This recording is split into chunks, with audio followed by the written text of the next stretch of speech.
And on the line with us is our old buddy Lori Wallach. Lori is the executive director of Public Citizens Global Trade Watch. TradeWatch.org is the website. Also citizen.org/trade. You can tweet her at I don't have a Twitter handle here for you. Lori, what's your Twitter handle? Lori_Wallach. There you go, Lori_Wallach. And Lori, I read a story here that there is a lobbying group specifically that was put together in the last few days or the last few weeks, specifically to lobby for Donald Trump's new reinvention of NAFTA, and that it's being funded by Big Pharma and Big Oil, among a few other big companies, no consumer groups or anything like that. What does this tell us about what's going on? Well, folks, it's on. I mean, it doesn't get much clearer than having Big Pharma and Big Oil lobbying not only to try and pass the agreement as is, but to get taken out the things that progressives won.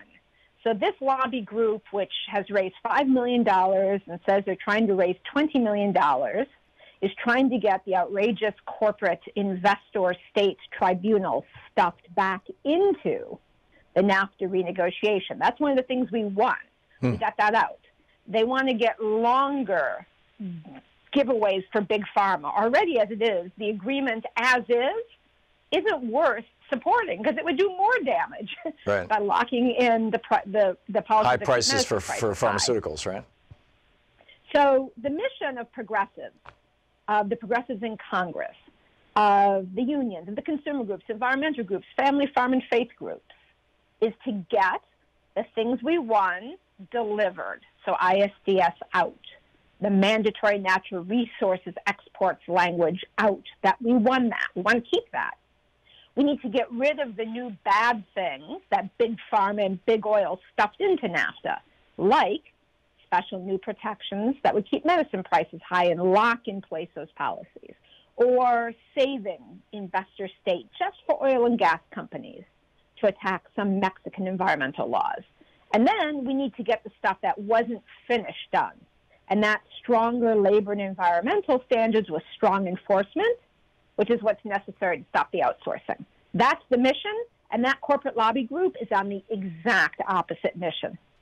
Do you think that it's going to occur to Trump supporters and Republicans that if the corporate lobbyists are amassing millions of dollars to push for Trump's reinvention of NAFTA, he's calling it something else, Mexico-America Trade Agreement or whatever, that means that the average working person is going to get screwed, or are they just, saluting the flag, whatever Trump says?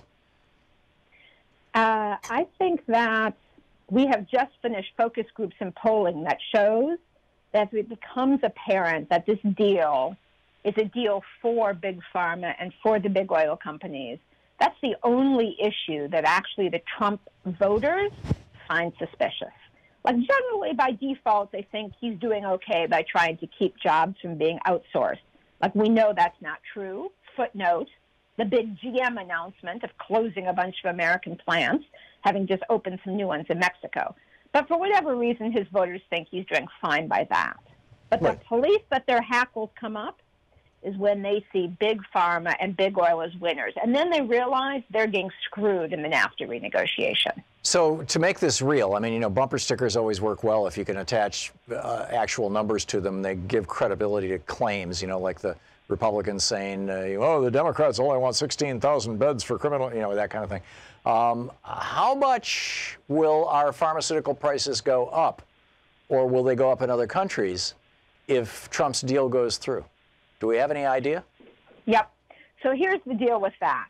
Big Pharma did manage to stuff into the renegotiated NAFTA rules that would lock in place the policies that now make U.S. medicine prices unreasonably high.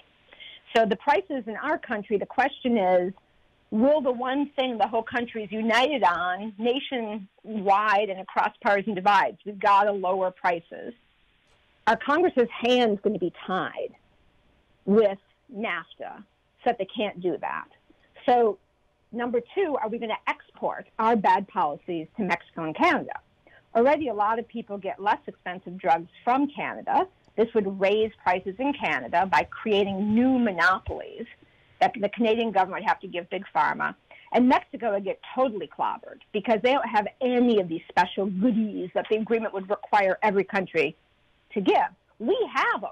That's why our medicine prices are so ridiculously high. So to get our prices down, we've got to get this stuff out of the agreement. And to make sure we don't raise prices in Mexico and Canada, we have to. And the good news is there is a lot of unity in the House of Representatives. And you have to get a trade agreement through the House, not just the Senate. And the House, unity amongst the Democrats who now have a majority.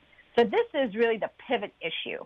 If we can get this issue dealt with, that is critical for the president to get any agreement through Congress, which means he's going to have to deal with it if we make it a big deal.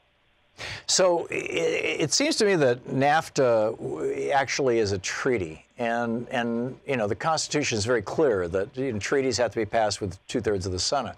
It has to do with two different countries, us and, or three in this case, us, Canada, and Mexico. It has to do with trade.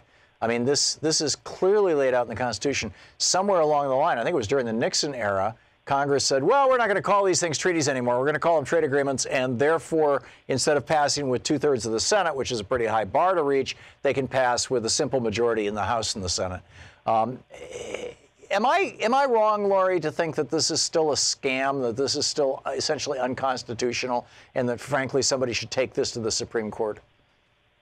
Well, unfortunately, that decision basically happened around the turn into the 20th century. And it was legislated and locked in the 1934 Reciprocal Tariffs Act. These agreements haven't been seen as treaties since the late 1800s, tariff agreements.